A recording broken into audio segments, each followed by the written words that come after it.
Okay, let me move on.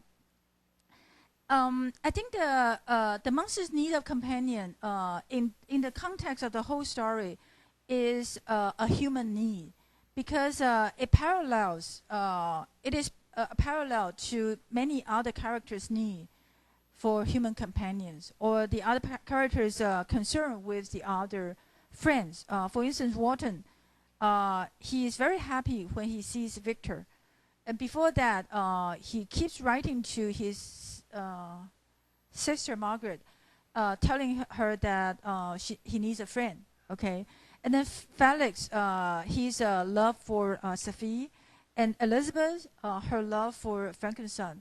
In one way or another, they are similar. They are all similar needs for human companion, and it's only unfortunate that only the monster's need is rejected, but not the others. All the others get what they need. Okay. Okay. So here's the summary.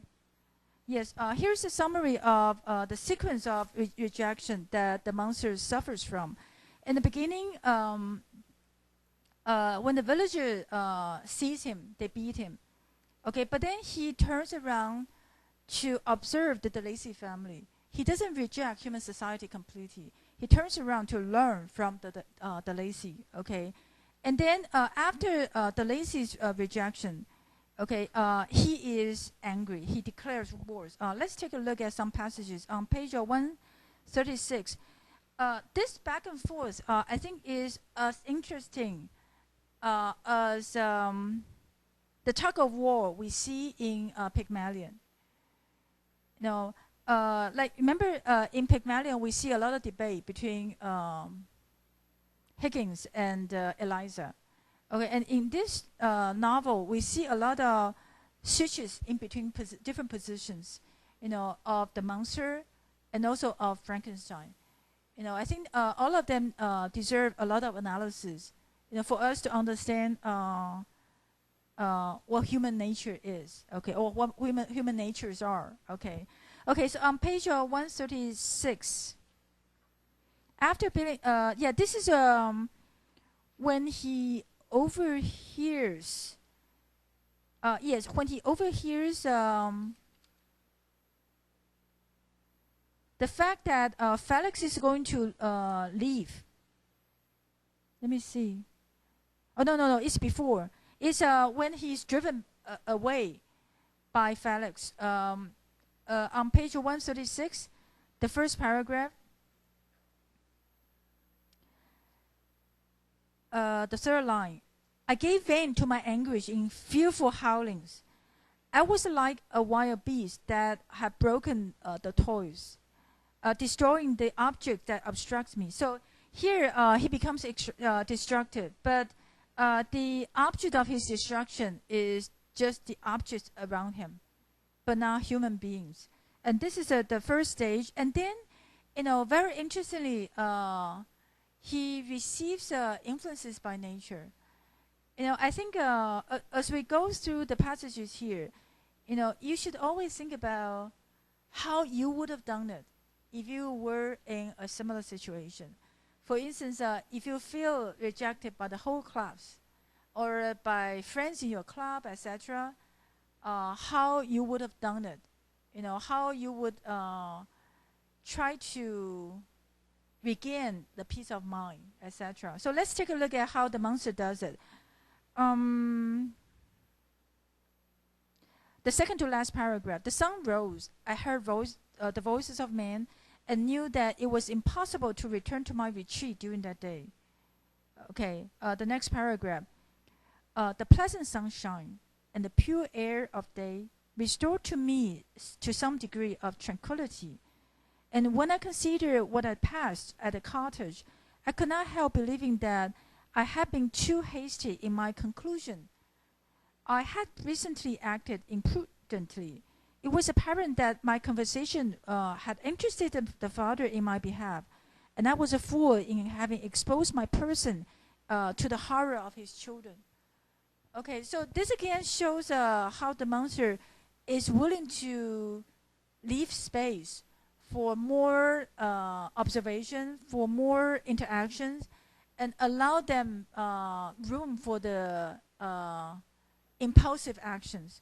So in other words, he tolerate their impulses, and say that maybe there is still a possibility for them to accept him because the father has accepted him. Okay, it's just unfortunate that when he decides to return on page 137, he only finds out that the whole family wants to move away, and then the lazy family is completely out of his world. Okay, so this is something really unfortunate. And then he has this feeling of revenge. Okay, so in other words, this is why I want to ask Darren about what revenge means. Because you really want to think whether wanting to seek revenge shows that he is revengeful in person, in nature, or whether the whole society drives him to seek revenge. Okay, so I think this is something to consider. So on page 138, yes, 138. This is there are two passages here that shows the monster to be really mad, revengeful. Okay, let me just read a few lines. The last paragraph.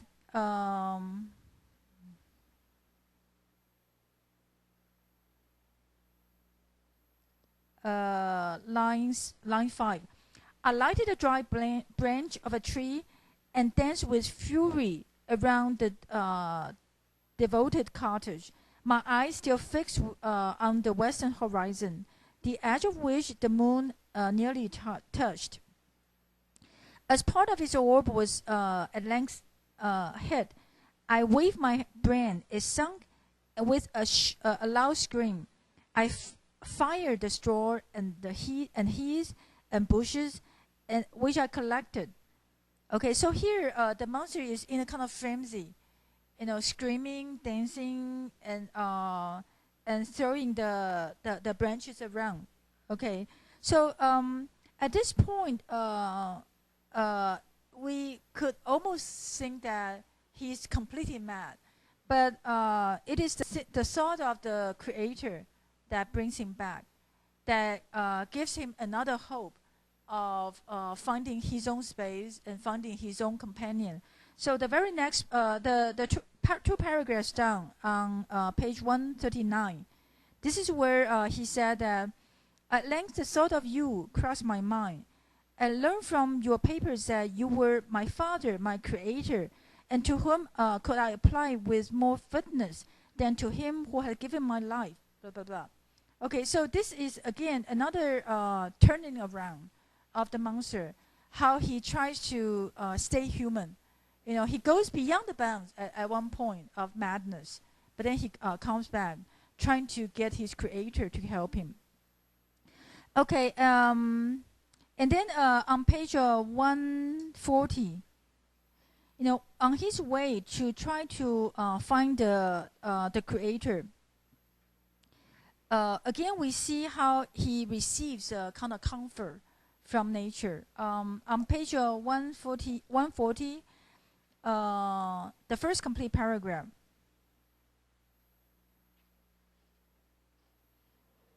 Okay. Yeah, let me not read it. But here, really, you can see how in nature he's filled with joy and pleasure, and he gains a kind of peacefulness here. But unfortunately, when he sees a small girl on page 141 falling into the river, he tries to save the girl. But then again, unfortunately, the one who sees them start to attack him. Okay, let me show you where it is. 141, line 5. I rushed from my hiding place and with extreme labor saved her and dragged her to shore. Okay. There is a rustic, 村民, okay, 农民. On seeing me, he darted towards me and tearing the girl from my arms, hasten toward the deeper parts of the wood. Blah, blah, blah. Okay, so this again is how the monster's attempt to connect with human beings becomes frustrated. Okay, and after this, he again becomes hateful, and he fails to appreciate nature. Okay, so it is this back and forth, and the next attempt is when he tries to approach William. You know, if the girl is completely innocent because she's unconscious, then William is one to be already socialized, to be with social prejudices, and William gets killed actually because he mentioned Frankenstein. You know, so William's case is actually different from the little girl's case. You know, when Frankenstein, the monster tries to rescue the little girl, he does it kind of instinctively, spontaneously. And then he also tries to approach William. But William escaped from him and also show that he is superior to the monster. Let's take a look on page 142.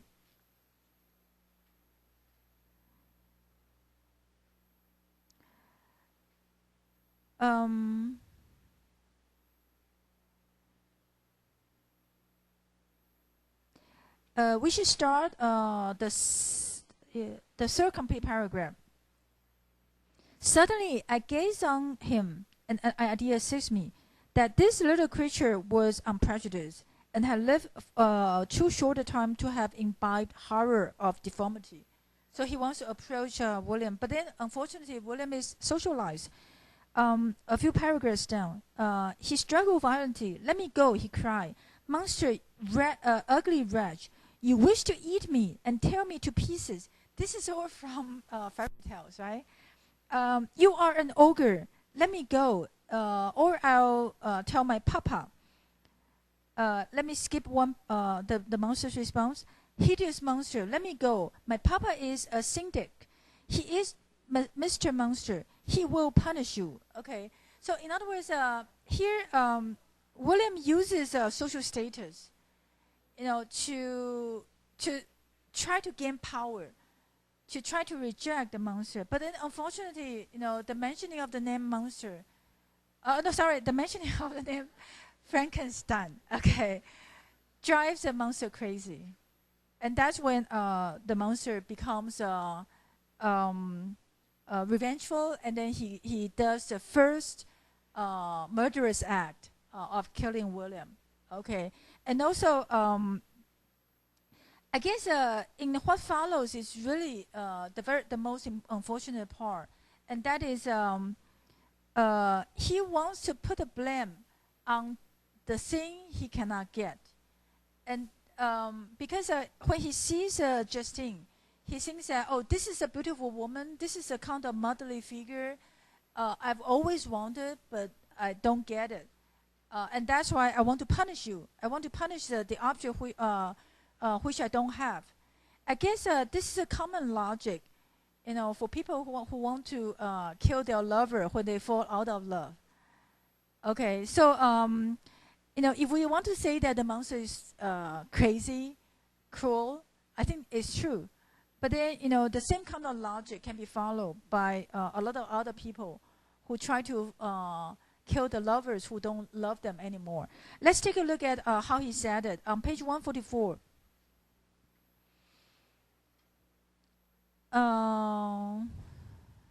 Maybe we should start with the last paragraph.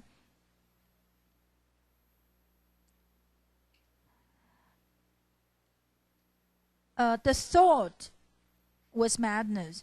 It stirred away. Okay, the second to last paragraph. When he sees the girl, a woman sleeping on some straw, and then he thought, here is one of those whose joy-imparting smiles are bestowed on all but me. Are bestowed on all but me. 倒数第二段143页. Maybe 7 lines from the bottom. Okay, and then the thought was madness. It stirred the fiend within me. Not I, but she shall suffer. The murder I had committed, because I am forever robbed of all that she could give me, she shall atone. In other words, Frankenstein is punishing whom? Not the father, but the mother. OK， 这边你们注意一下，这其实是 symbolically 非常重要的一个段落哈。就我们讲女性的形象，那个他这边是他看到了那个 Justine，不止如此，他看到了那个 Frankenstein 他妈妈的照片。就是那个我们不讲 Justine 那个证物，就是那个威廉带在身上那个怀表的里面的照片嘛。那这个事实上就是勾引起那个 monster 最大的怨恨 ，the fact that he doesn't have a mother. Okay, and then he puts the blame on Justine, who is another mother figure because Justine is taking care of William at this point. Okay, so I guess indeed you can say that the monster is evil just as human beings are evil, but then you need to define what evil means here. It is a kind of jealousy. It's a kind of jealousy or hatred that comes out of jealousy, over something one doesn't have, but the others have. Yeah, and but we can say that for Frankenstein to do it like this, it doesn't mean that he always does it. He has been driven to corner. Sorry, not Frankenstein, monster. Okay, for the monster to do it like this, he has been driven to corner many times. Okay. Yes. Finally, the last 7 minutes. What you would have done if a monster asks you, if you're able to do it, and if a monster asks you to create a mate for him or her, what would you do? In the encounter on page in chapter 17, Frankenstein gives many reasons against or for it. For instance, on page 146,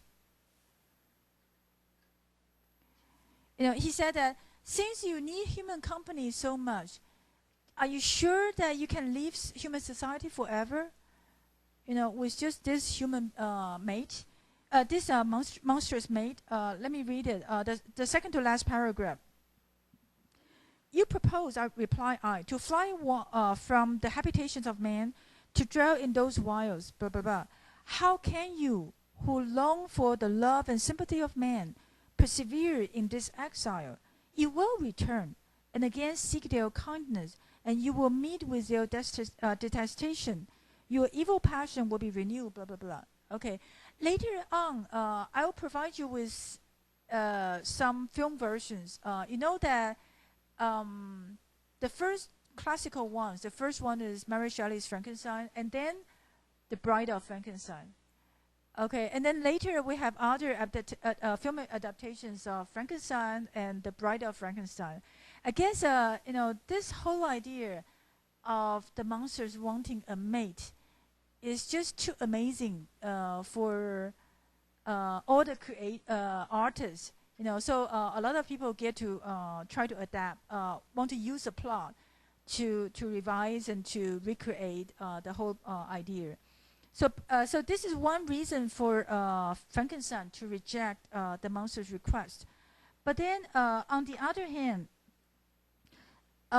he is compassionate. Remember at the beginning of the class, I said that before the monster tells a story, Frankenstein is all self-centered, hateful, calling the monster names, etc. But then he gradually recognizes his own duties.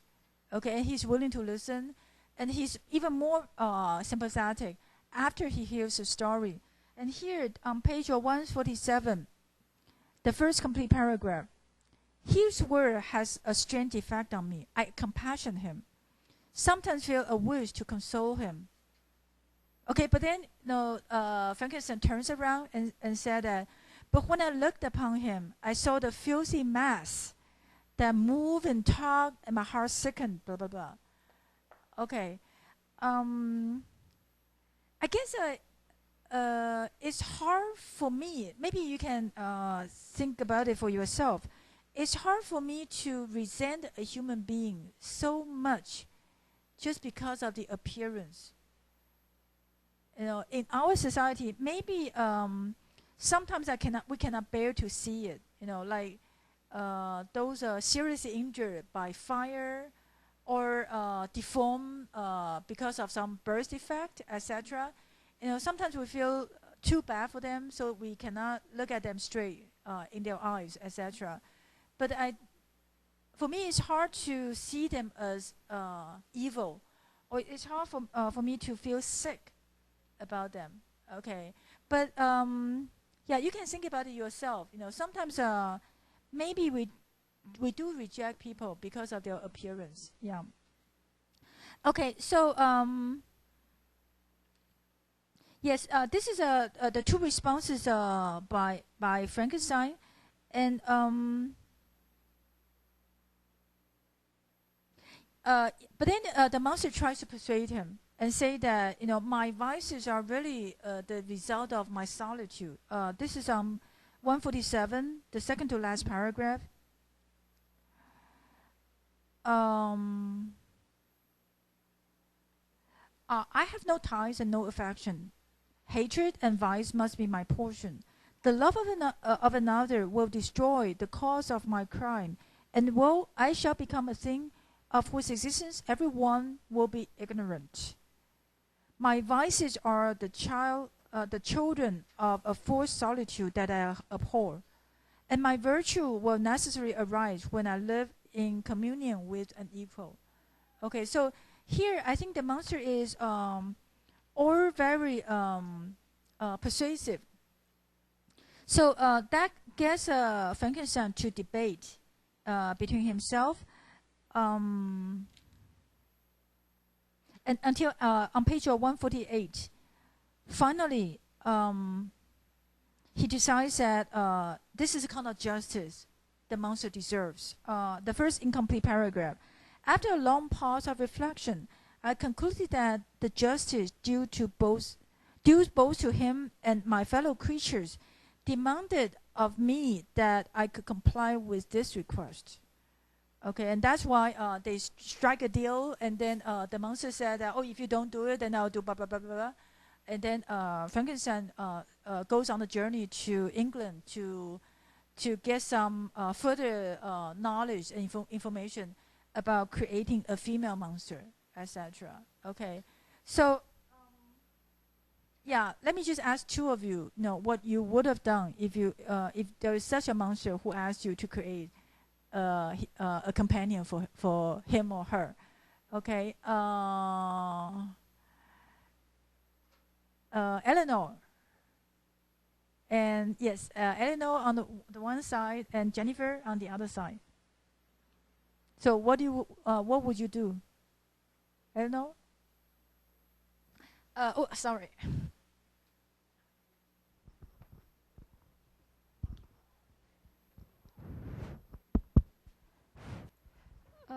I think I will grant his wishes. You will grant his wishes Because I create him, and it's my responsibility to take care of him. But however, I will make him promise me that he and his mate will disappear and do not do any harm to human anymore. Okay. Yeah, Jennifer? This is a difficult question. Yeah, go ahead. In my opinion, I think I will reject the monster's request, because I think though I have sympathy on the monster, but I still think that because most of the people in the world cannot accept him, so if I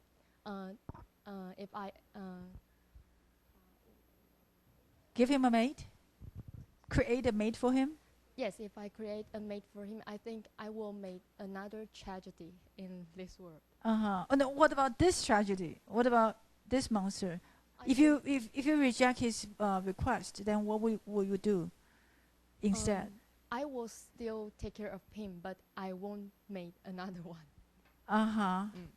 Okay. It's really hard to answer. This is yeah, on the one hand, indeed, creating a mate means a lot of other things. It means the possibility that they will have children, and there will be more and more people of their kind.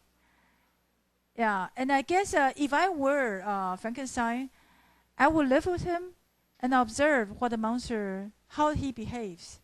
Whether he has really the kind of innate kindness, and whether my companion will serve the need. Maybe a little bit like what Jennifer says. In other words, I think maybe I'll be with whom I create, and then see if the two of us will be enough.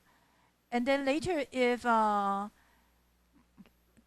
allowing him to have a marriage life and children will not do further harm to society, then I'll consider doing that. So I guess this is a difficult decision. I just want you to start to think about it and be aware that it's really a difficult decision, and then maybe you'll understand it. Understand why Frankenstein behaves the way he behaves later on. Okay, because Frankenstein's way of giving the promise and then doing something else, will create further tragedies. Yeah. Okay, that's it for today.